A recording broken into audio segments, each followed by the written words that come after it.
I am Lord Shiva. Um, Hi Shiva, this is Max. Greetings. Greetings. Um, so what's new in your endeavors on the planet? The endeavors on the planet are not what I expected. However, there is change coming. There are new ideas and new beginnings starting. Let me tell you what I am talking about. Mhm.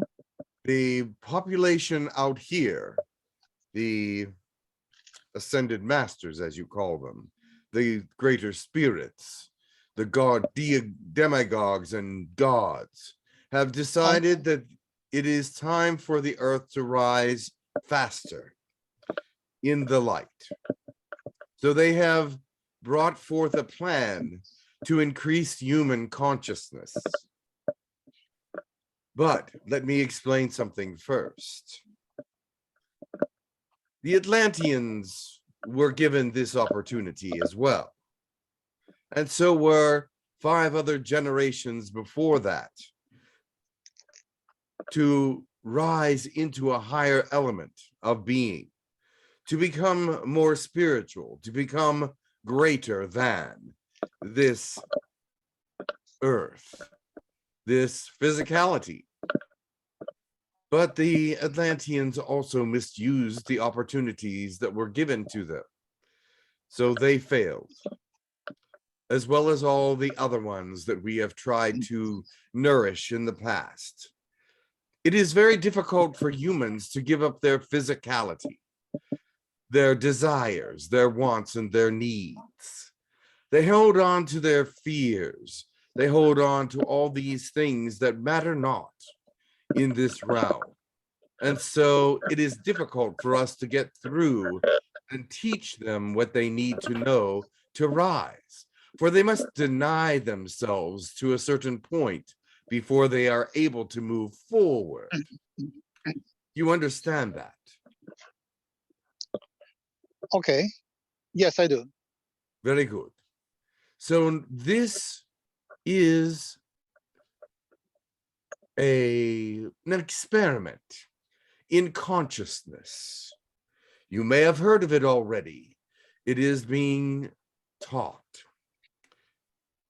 Your mind, when you are born, there is consciousness, which is awareness of what is within and without.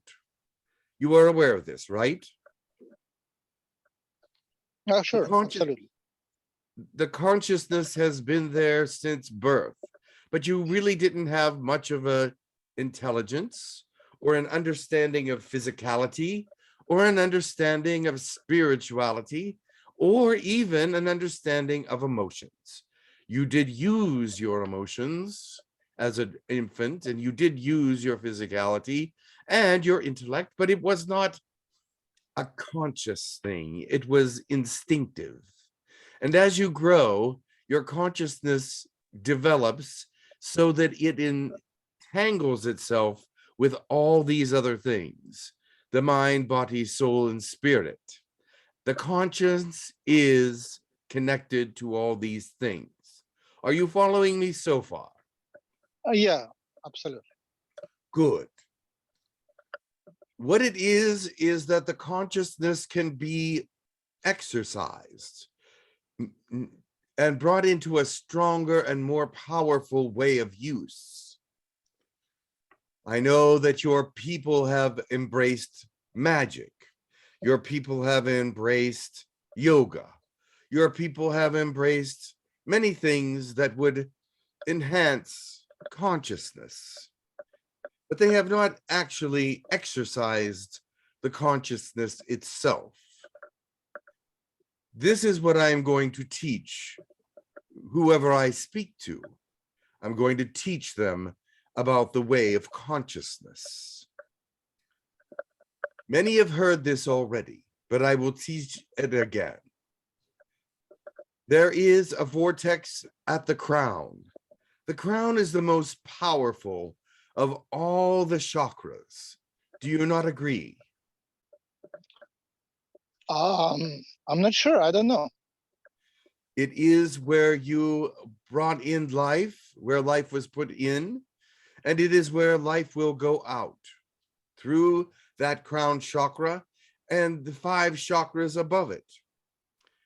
The 5th chakra above the crown is the golden chakra, which is the God chakra, which is the chakra of life and death.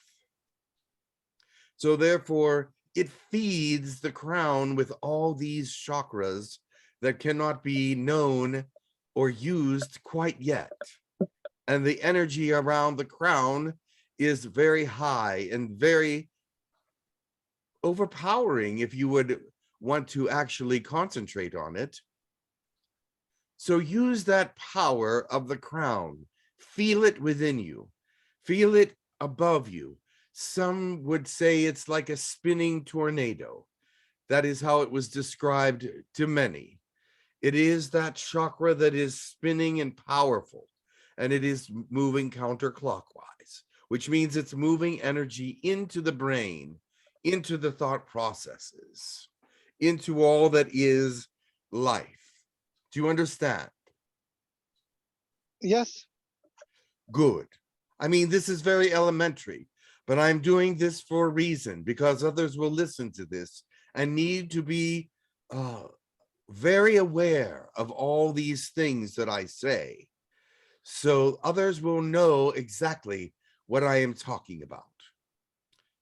Bring that energy from the crown into the 3rd eye. If you have to go through the pineal gland, that is fine, because the pineal is right there below the crown, and then it can send out the energy to the 3rd eye, which is here. If you do this, if you bring that energy down and into the 3rd eye, you will feel that it is expanding. You will expand into your eyes and into your temples. You will feel that energy expand once you feel it in the 3rd eye. As you feel it in the 3rd eye, it will expand. As it expands out through the eyes and the temples, it can also go into the aura. This is what you're feeling, is the consciousness. The consciousness, because it is able to be controlled. It is able to be brought forth separately from all other things.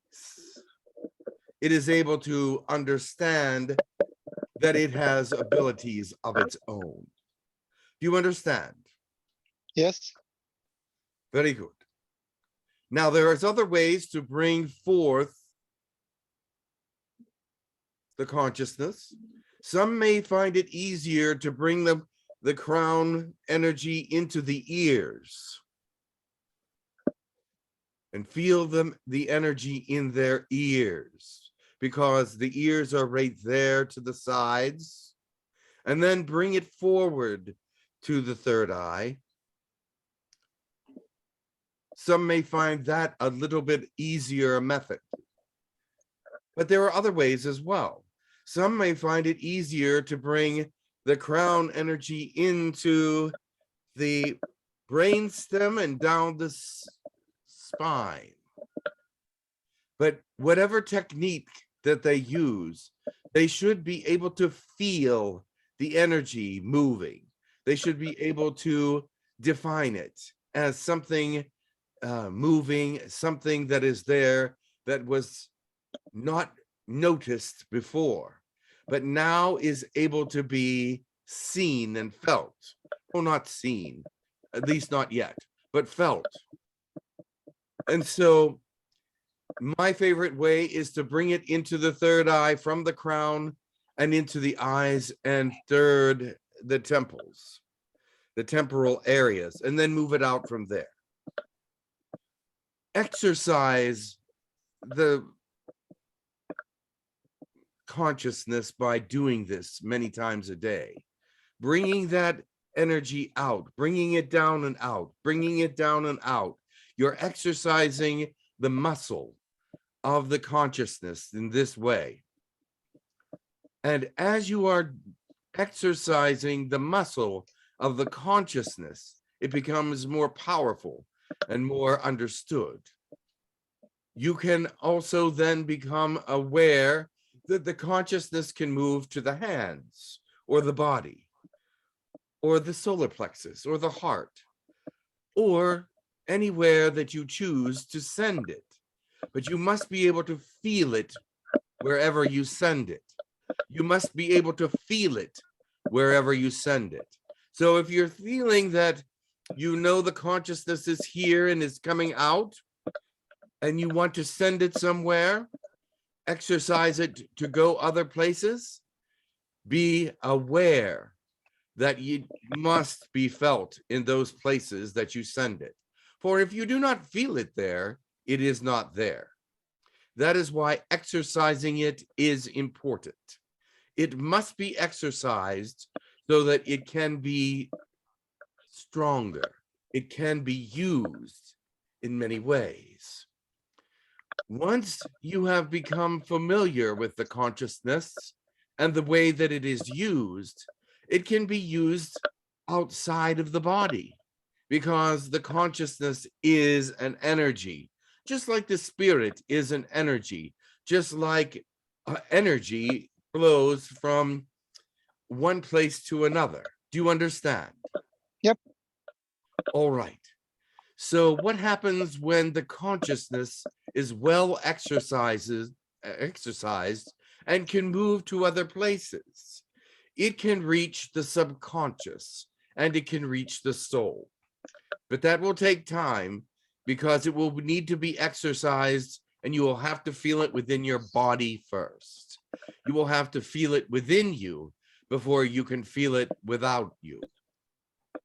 Now, the subconscious is within you, and so is the soul. But they are connected to infinity. They are connected to forever. They are connected to the universe. They are a place where you can gather more information, bring information to the surface of the consciousness, and bring information to yourself that was not available to your consciousness before. Is that understood? Yes. So therefore, if you do these exercises and are doing them constantly, you will understand that you will be able to reach a higher plane of understanding. Your consciousness can be sent forward into the atmosphere, into space, into everywhere that you would want it to go, and it can reach other beings in other places. This is something that is very hard for humans to believe, but this is the beginning. It is not nearly ready to be used by mankind, but this is the beginning, the genesis, the teaching of how to use the consciousness and how to become more aware of it and how to become more powerful. As I am telling you this, I would also want to tell you that the Atlanteans misused this information. They were able to use their consciousness in many, many ways.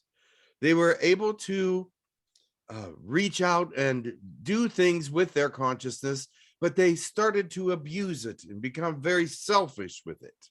And so this helped them to become what they feel were very powerful beings, which they were, but they were not using it for positive things.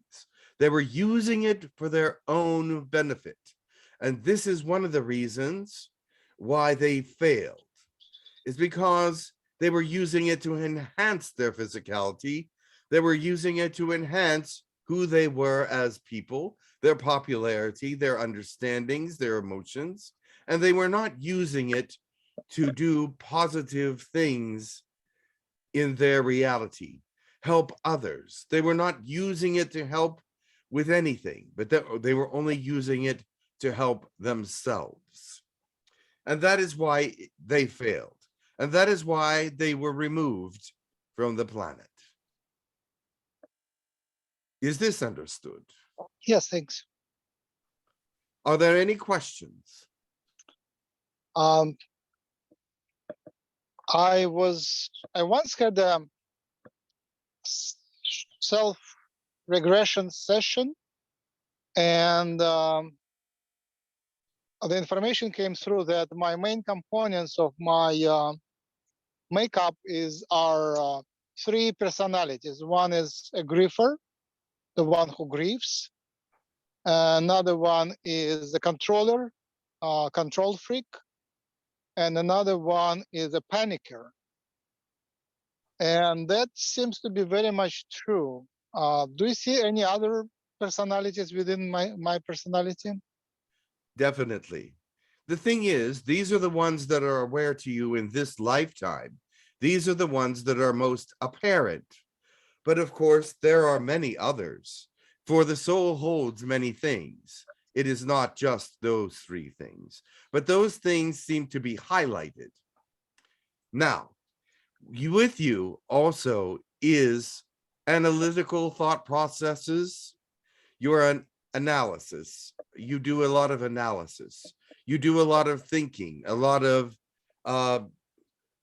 storming in your brain of thoughts. I don't know exactly the right words to bring forth. But that seems to be the property of the controller. Yes, that's probably the part of the controller. You are correct. But it is also a separate facet from the controller. Okay. Because the controller is the one that does the controlling. The analysis does the things that could cause the controller to take control. Okay.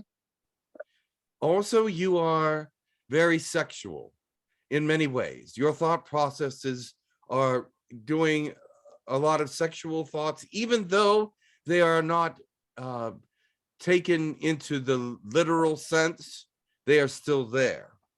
And you think about them and are fantasizing by them, and that has some control as well. There are other things as well. You are less emotional than most human beings.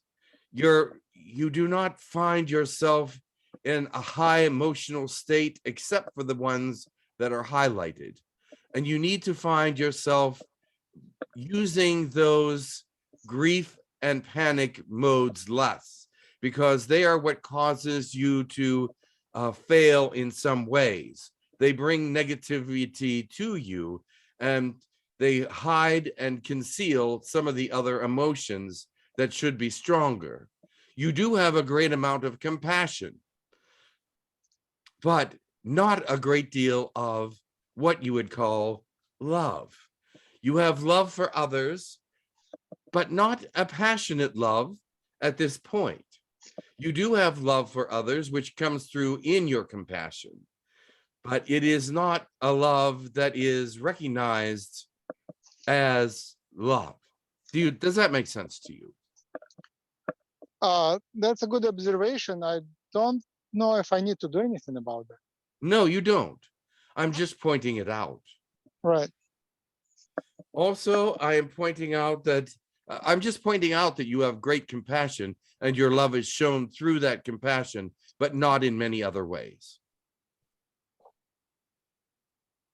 Does that make sense? Yeah. I feel myself as a grandmother who wants to take children of grandchildren, to take care of the grandchildren. Correct. Exactly. So yes, so you can see yourself that way. So there is a great deal of compassion within you, which I think they should have observed also, because that is something that is a very big part of you, actually.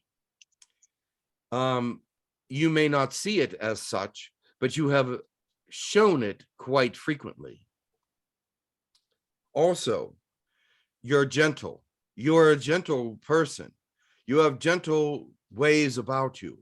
You are not a very angry person. You are not a very violent person. You are not a very outrageous person, but you have a lot of gentleness within you, and you want to show that. Like the grandmotherly portion of you, gentleness is part of who you are. There is other things as well, but you know who you are basically. But I would like to see you bring down your negative functions, your grief and your panic, because they are unnecessary. Worry is unnecessary. It is only, you have them there. Do you know why you have them? You have them there. Go ahead. I guess, my experience kind of highlighted that. You have them there because they force you to do something. Your grief forces you to change, and your panic forces you to change or to enable all the other things, such as analysis, your control, and things of this nature. If you have these panic and grief, they help you to gain back all the control that you need. They are actually accessories to it. They cause forward motion, or so you believe. They also cause backwards motions. That's why you have health problems and why you go from up to down to up to down. But you see them as necessary because they're like striking a match and they burn you so that you move. Okay.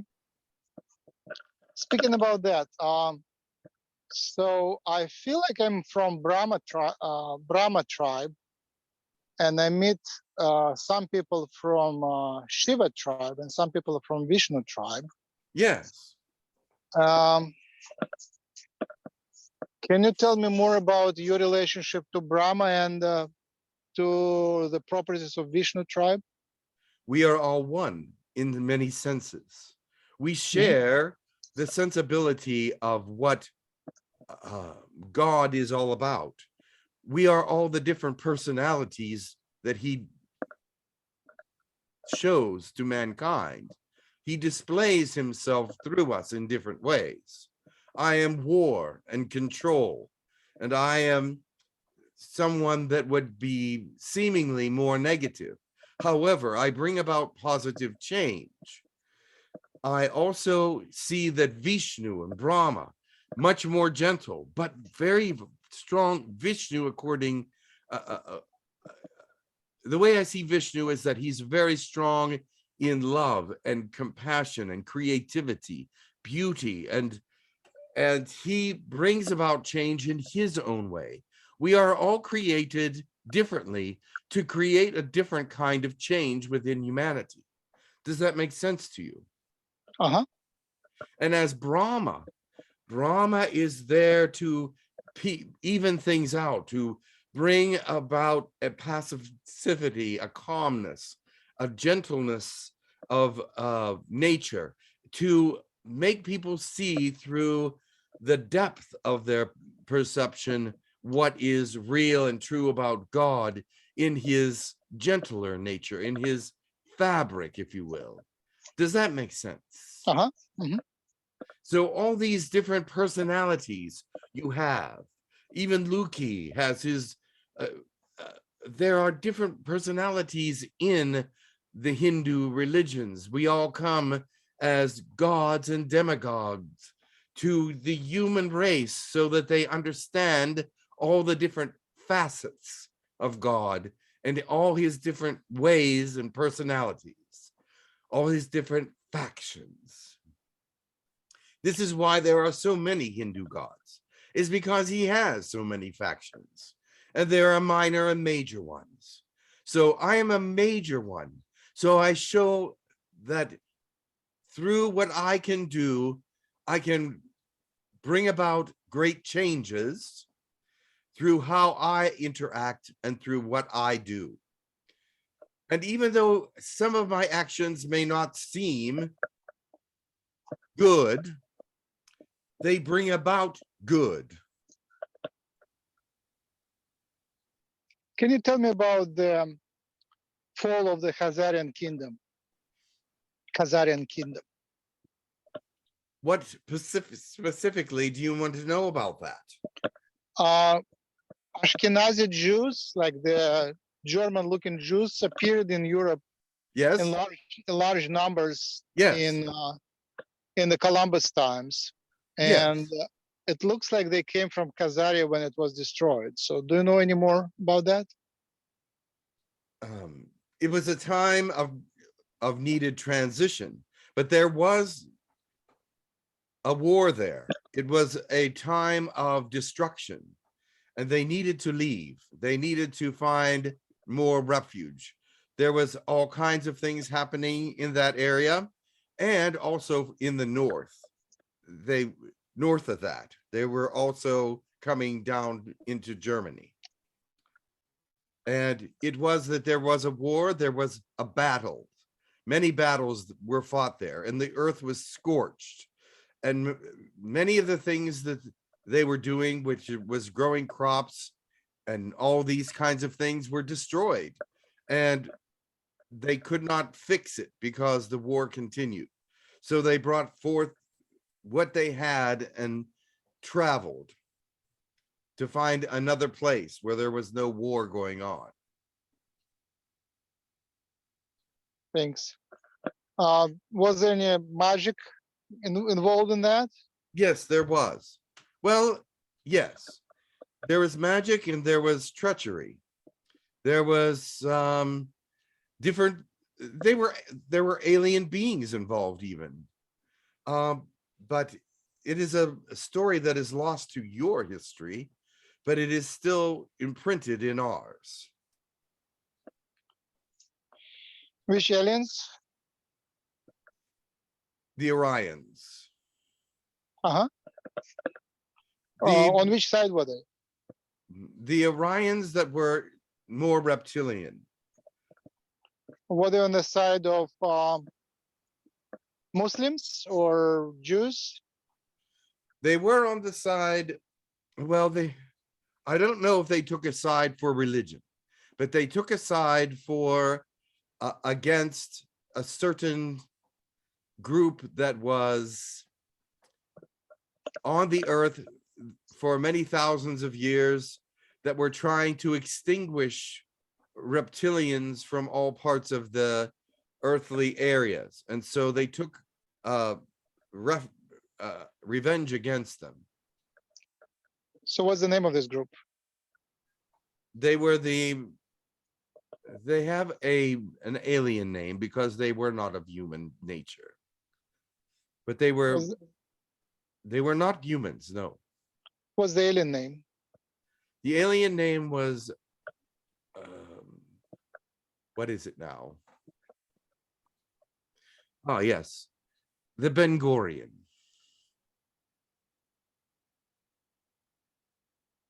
Interesting. Were they humanoid? Yes. I see. So where from They fit in with your human cultures. And they were the higher forms of your human cultures, the judges, the magistrates, the kings and queens and things of that nature. They were higher, and they were sort of worshipped in some ways, but not by all. The Jewish population did not worship them. They only worshiped God. And so they saw these people as very arrogant. Oh.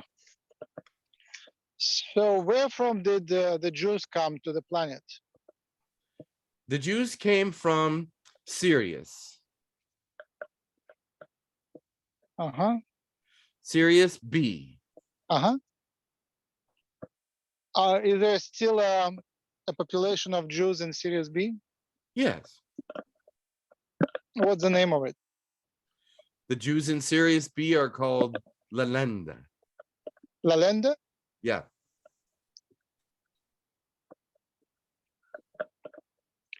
Would this be Sephardic or Ashkenazi? What is the what?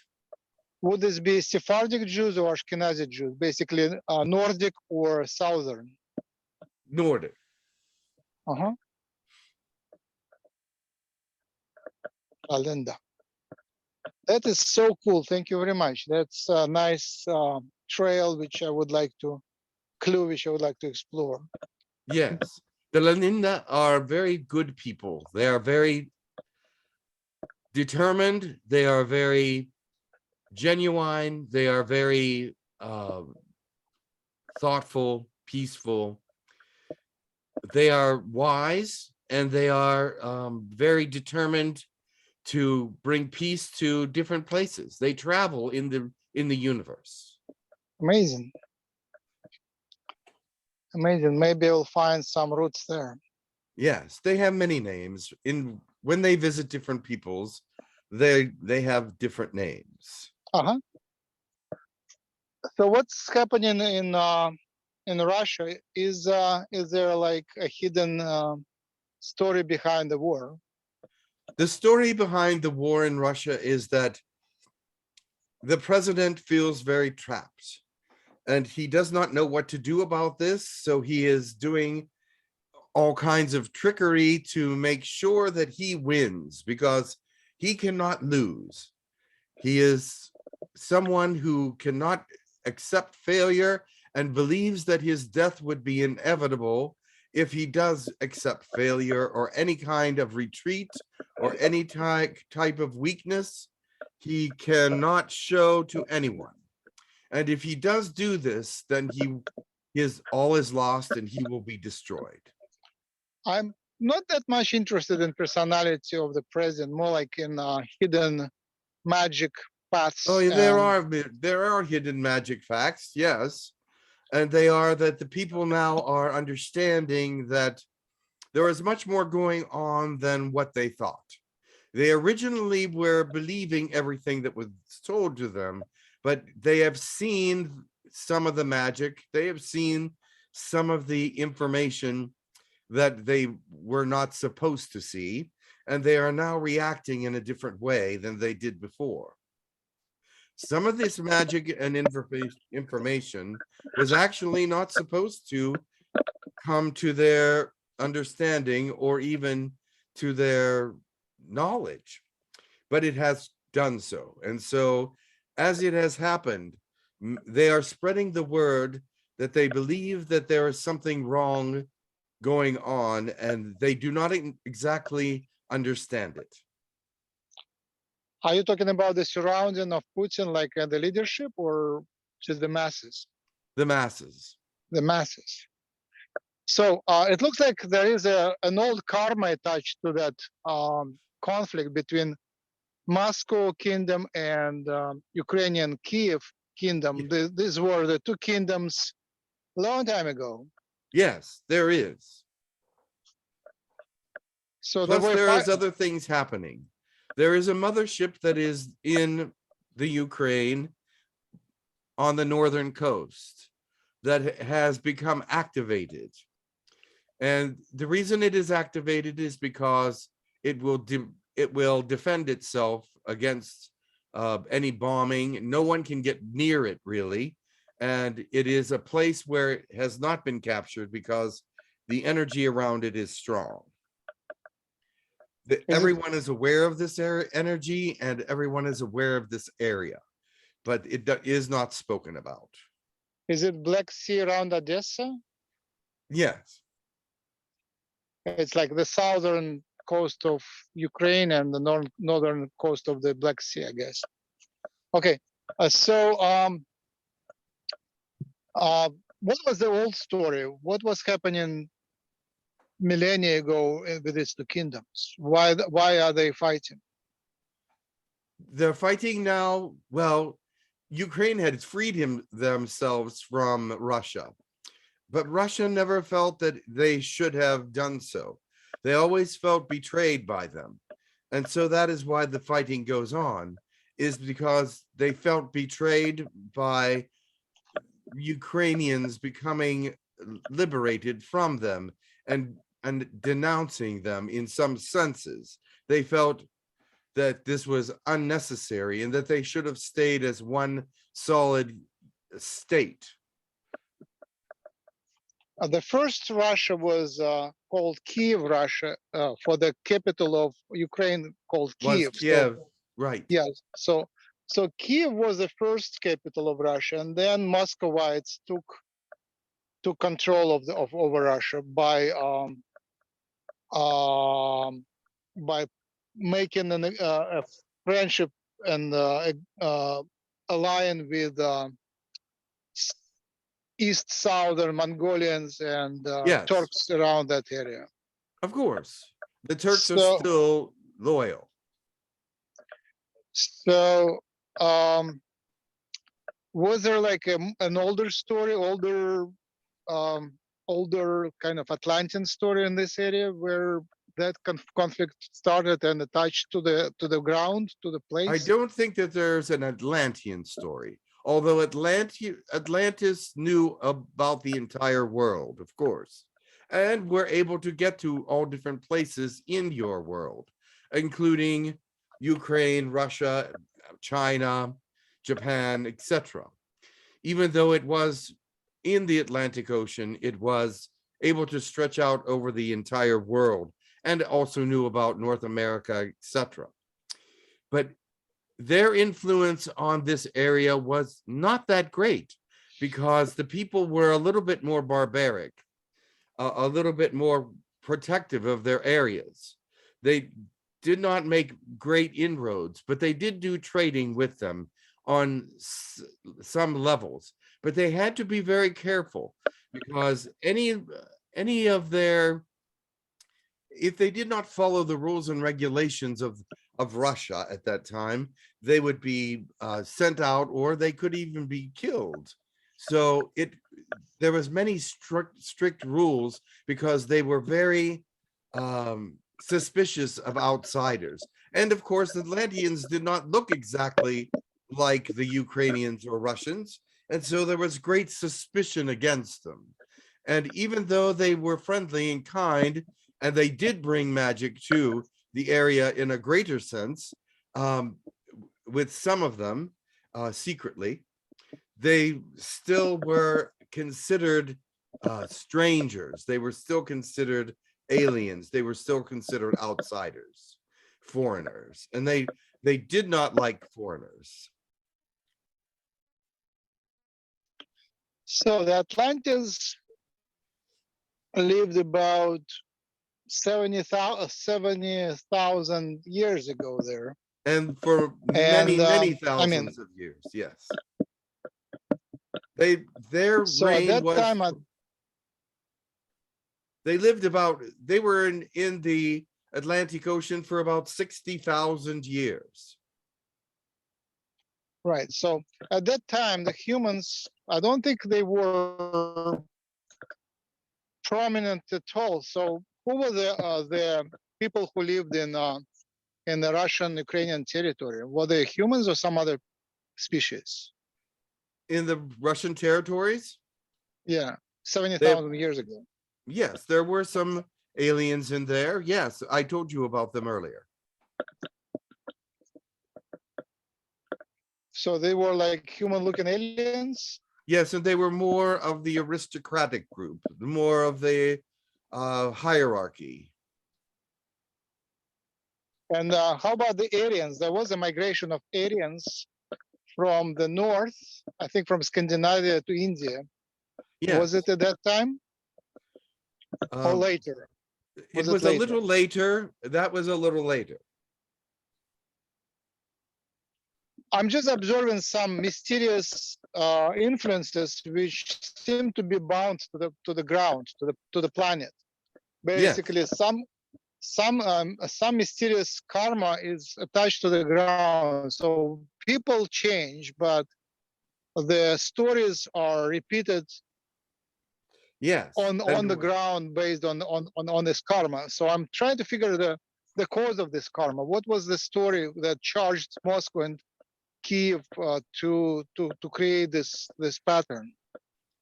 The pattern is repeated over and over again throughout your histories, and it is because of the failure to rise.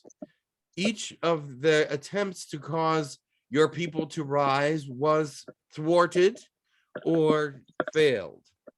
And beings even higher than you can imagine have visited your earth to help those on this planet to rise and become greater, but they could not understand it completely, and they misunderstood the information in many cases. And so therefore they come back and they come back to try over and over again. That is why there is a cycle. because these beings come back every so often to try and do what they do again. And they hope to succeed this time, for they are the ones that are planting seeds of growth in humanity today. And so I am here also because I believe that their project and their mission is valid. What are the names of these beings? They do not have a name. They are of energy. They do not go by names because names are not important. They intermingle with themselves and know themselves as each other as an energy life form. And as an energy light form, they need not define themselves, for they intermingle energy-wise and know each other, because you will know your molecules from someone else's molecules. And as they intertwine and becoming a group, a colony, a one understanding, they know who each other are and know their individuality from all the others. They do not need a name. Okay, so they don't have a name, but we discuss them, and it would be nice to give them a name so we can return to them later. Can you give them a name? Well, they are above the elders, but the elders are, I would say that they are just above the elders, which would make them what name can I give it to make it specific to humanity that you would understand? I would call them the energy beings, the energy ones. It's They not are just specific. energy. They are light. They are of the essence of light. But they are not yet in the God realm.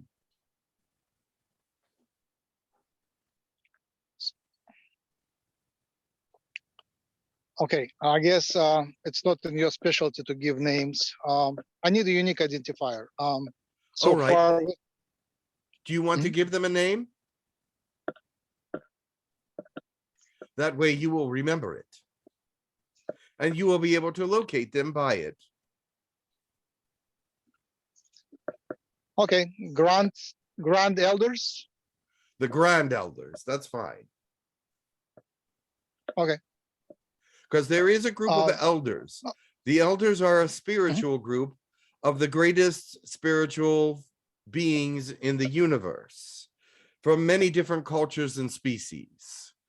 And they are called the elders, and they are the ones that call on spiritual growth to all different places in the universe. Okay. So these will be the grand elders. Yes. Sounds good. All right. So I was hoping to find the roots of the repeated patterns of the conflict in Russia. The roots of the conflict were not from this world. That is why it's hard to explain it to you. The roots of the conflict are that this world, people came onto this world from another world, and they became an aristocracy of sorts in that area. And that aristocracy also, there was also a lot of reptilians in the Chinese area, and a lot of in the Chinese and Japanese area, and different areas around there.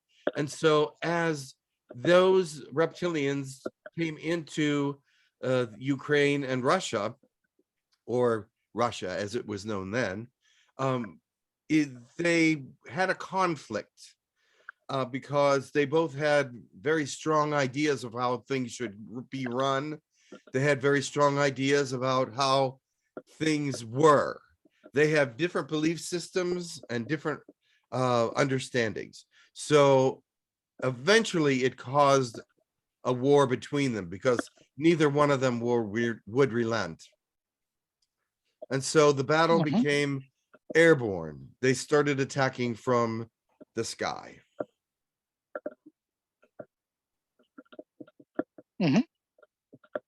So that is the beginning of that confrontation.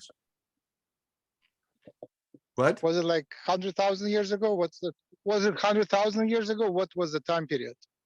I do not know the exact time period, but it was a very long time ago. Probably 100,000 years ago would be about accurate, but I am not sure. You'd have to let me look at that.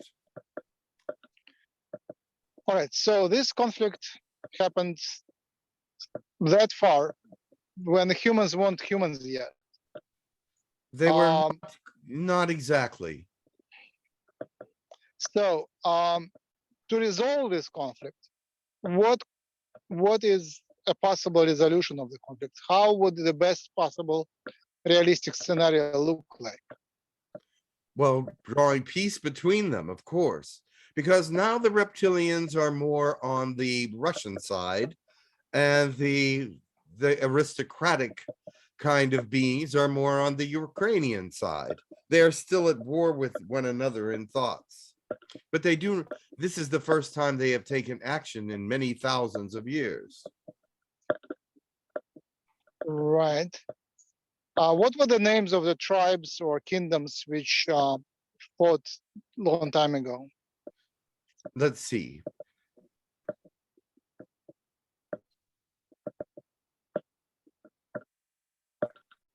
I'm trying to remember some names of the cities where the people came from.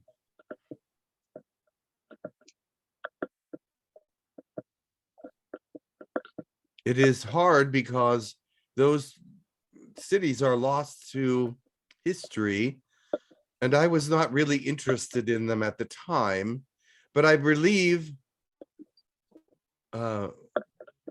Mordova was one of them. Was it on which side? That was more on the Ukraine side, other than Kiev and Mendeline. The other one that I remember is Kaya. Kaya.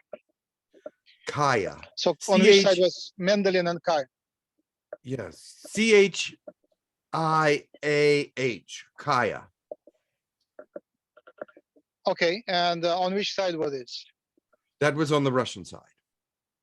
Oh, Kaya on Russian and Mendelin? Yes. On Russian? Yes. And Moldova on Ukrainian. Correct. Interesting. I think we ran out of time, but we got at least some key words to research and to dig into that history. Thank you very much. And thank you for the rest of the teachings. You're welcome. Much love. Much love.